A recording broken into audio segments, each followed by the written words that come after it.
I've noticed while playing Squad that mortars are one of the most underused and misused weapons in the game. Most games of Squad I've played, there just isn't a mortar squad at all. And a lot of times when there is, they'll get 5 or 10 kills, and then some people will show up at their mortar, kill them, take out their radio, and when you add up all the tickets, the mortar squad was actually a net negative for the team. I've been specializing in mortars for about a year now, playing mortars almost every match, and using the tips and tricks in this video, I've been able to get a 50-to-1 kill ratio using mortars. So I'm going to share all that with you guys, and hopefully you can step up your mortar game. Now, the first big tip using mortars is just to choose the right game modes. RAAS is the most popular game mode in Squad, and mortars are okay, but they're not incredible. But if you play the invasion game mode, mortars are just completely busted. So I recommend playing invasion if you want to do mortars, and there's plenty of good invasion 24/7 servers. I play on Diplomacy Invasion. So the first thing in invasion mode is that instead of going to some random spot in the map, you know exactly where you need to be mortaring. It's going to be the first flag. So whether you're attackers or defenders, that makes a little bit of a difference. For the purposes of this video, I'm just going to assume that I'm the attacker. So the first thing you want to do is put a fob creation marker on your main base. And that's just going to tell you what is the closest radio you can set. Usually it's going to be just outside this radius. On some layers you got to go a little bit further. But this radius will give you a good idea about where you can set it. Before you actually set your radio, it's an absolutely great strategy to dismount your squad and set a rally point. And that just prevents you from getting wiped in your logi, and also sets up your rally point later in case someone attacks your radio. You'll be able to spawn on that rally point and try and reinforce it. Once you got your rally point down, you just want to look for a good spot outside of the main radius for the radio. Out in the desert here, just sort of a low spot where they can't see you on a hill from a mile away is fine. On a forested map, you're probably going to want a random bush in the forest that no one's likely to stumble across. On an urban map, you want a random building that no one's likely to go in, usually like a shed or a chicken coop.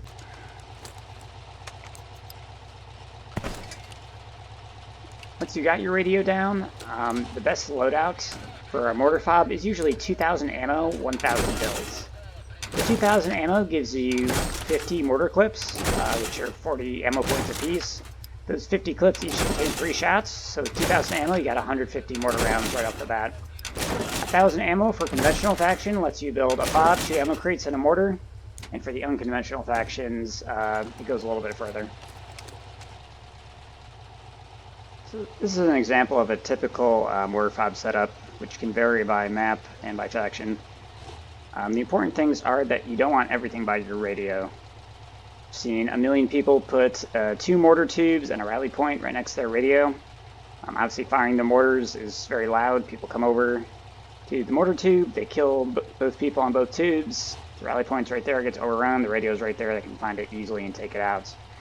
In this setup, I have 1 mortar tube pretty far away from the radio, as far away as you can get. I have another mortar tube up by the fob, in case as commander I want to use the command assets from the fob and switch over to the mortar tube. And I have a rally point that's somewhere completely different. So if enemy infantry show up at my mortar tube, I can tell my squad, hey, come help. They can spawn at the fob or the rally point, or get off this second mortar tube, come help me. If the radio's under attack, I can get off the mortar tube and go over there, or people can spawn in on the rally point or the fob and go over there. It's also good to have a repair station. Even if it's close to main, if you're 500 meters from main and you have a repair station, the vehicle would have to drive that 500 meters to the main and that 500 meters back. So even close to main, you're still saving 1,000 meters off their trip.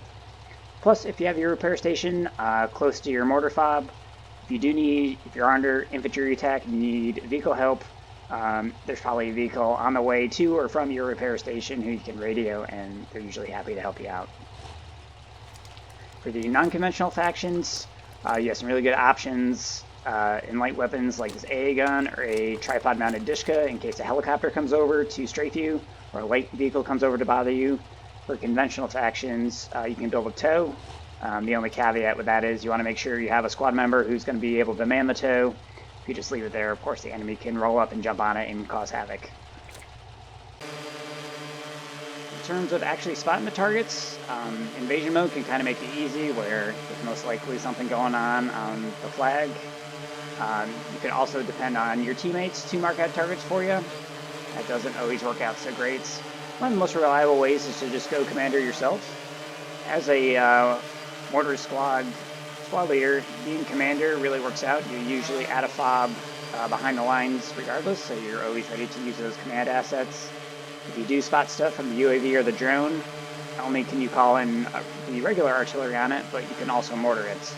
A really great combo for the conventional faction is you put up a UAV, you find the enemy fob on the defense points, you take it down with an airstrike, then you jump on your mortar and you start mortaring the fob location so they can't repair it.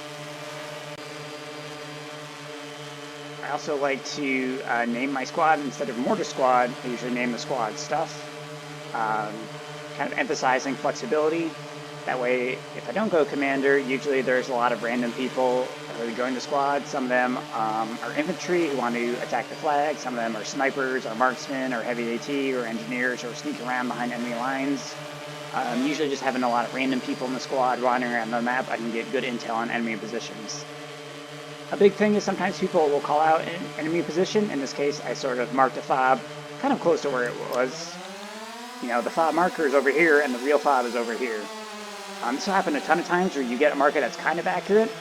Just having the ability to use the drone or use the UAV or having random guys in your squad who can go check on it can help you make those semi-accurate markers into accurate markers that can really up the effectiveness of your mortar fire. So if you're totally new to mortars and squads, the in-game system that you're supposed to use is set an attack marker on the target and then use the range on the mortar sight to fire there. Now I'm going to show you really quick why that doesn't actually work. So in this case I have a marker right here at the edge of this helipad where I marked the enemy fob, and the range on my marker is 600.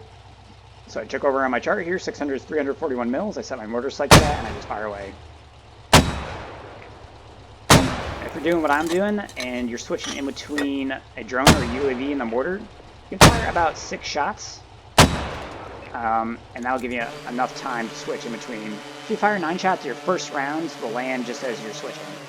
So in between 6 and 9 shots is a good amount if you're switching between the drone and the UAV. Now you notice, I set my marker on the edge of this helipad over here. The mortars are not really landing anywhere close to that. So that's the very first thing to use, or very first thing to learn, is that these markers are not exactly accurate. When it says 600, really what it's saying is in between 600 and 649. Now normally this would be the part where somebody tells you to go use a mortar calculator. Actually, don't use mortar calculator, although they are pretty cool. Sometimes it's unreliable. It's a third-party application. People can take them down, as they have done from time to time in the past. Sometimes a new map comes out and the mortar calculator doesn't have it yet. Sometimes it's just clunky to switch in between your game and the mortar calculator if you don't have a second monitor. But thankfully, there is a little trick you can use with the in-game markers that can make them much more accurate. And I'm going to take you through that right now. So we saw how our marker at 600 meters wasn't good enough. We were trying to aim at the edge of this helipad here, and our mortars were landing way outside this wall here. So basically, we caused no damage to the target. So how could we have fixed that? Well, all we got to do is set 3 markers. So we have our target over here. We set 1 marker in front of it. That one still says 600. Now we set 1 marker behind it. Now one says 650. And that switch from 600 to 650 is actually giving us a lot of information. So here the marker is 600. A little bit further, it's 650. When we see that jump in increment of 50, that lets us know exactly what the range is. So the spot where it switches from 6 to 650, that's exactly 650. So if we want to go back to the edge of this helipad here, all we have to do is aim a little bit less than 650 to hit the target. So looking at our chart here, we see that 650 is 317. We want to shoot a little bit less, so we'll shoot around 310. And again, we're just going to fire 6-round salvo.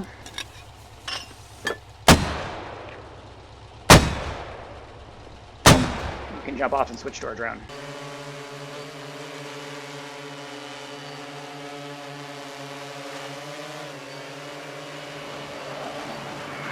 Alright, and now we're banging on target. So little variation in the actual shot pattern of the mortars. So how we fire them all at the same spot, that they're landing in a little circle around it. But now we're hitting dead on target. We didn't have to use any mortar calculators, we just had to set 3 markers. So we can do that again. Let's aim for this truck here. So now the marker says 650. So again, we're going to set 3 markers. One in front of it says 650, one behind it still says 650. So before we were looking for a change in increment, now we saw that there was no change. This lets us know that it's about in the middle. So let's say 675. So to calculate that, I'm just going to use some rounding here. So 650 was about 320. 700 is about 290. And it's going to be halfway in between. So 320 minus 1290 is about 30. Half of 30 is about 15. Yeah, we got to do a little math there, but the target is going to be around 1305. And the range is going to be about 675 meters. So we'll fire 3 more rounds, or 6 more rounds. We'll see how those land.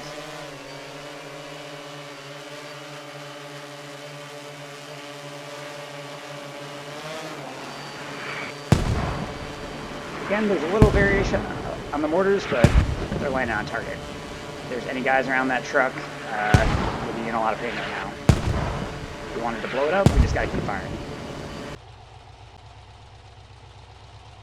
Alright, so let's show you just one more time how to use the in-game markers to maximum effect. In this case, we've got an enemy mortar position over here. The marker is at 650. Set 1 in front of it at 600, 1 behind it, 650. One right on at 650. So because this one was 600 and then it switches over to 650, I know that the target is almost exactly at 650. So just get the range and I'm going to fire.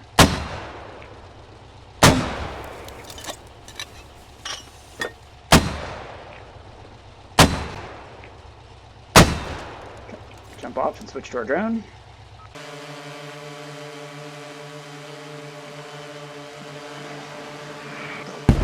You can see bam, bang on target. Now you can see why it was so important to put our 2 mortar tubes far apart. That was the enemy mortar position. Both our tubes will be down that have no ability to hit us with counter battery fire. Now, the next firing technique I want to show you is area fire. Now, one of the biggest things I see people do wrong with mortars is they get a spot on the map and they shoot thousands of ammo points of mortar rounds at the same spot over and over and over again. Now, of course, if they're just using the markers, maybe that's the wrong spot and they're missing completely. But even if they're using the mortar calculator and hitting that exact spot, sometimes the marker is wrong. Sometimes the enemy just sees 1,000 mortar rounds hitting the same spot and they don't walk over there, right? That's really going to lower your kills if you just shoot all your ammo into one spot. A lot of times you're hitting a whole flag. The route of an enemy advance as they approach your flag, you're going to want to spread out your shots over a big area. So one way to do that is just set 2 markers here. So for instance, I got 1 at 600, I got 1 at 700. So I'm just going to shoot my mortar rounds in between those 2 marks. So 600 will be 341 mils, 700 will be 1292, according to my chart here, and then I'm going to spread out the shots by about 5 mils in between each shot. So just starting at 600 and just going down to 5 mils. So these big and medium bars each shot. And that's just going to spread out my mortar barrage over a big area here. Just so I can see with the drone, I'll stop after 9.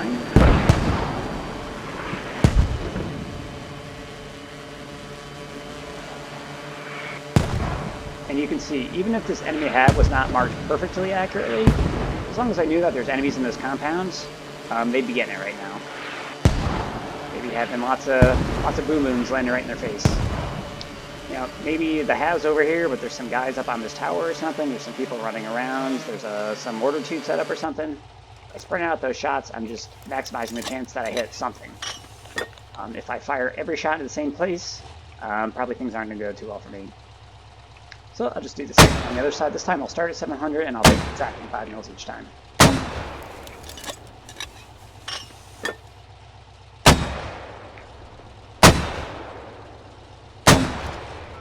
Jump off to check.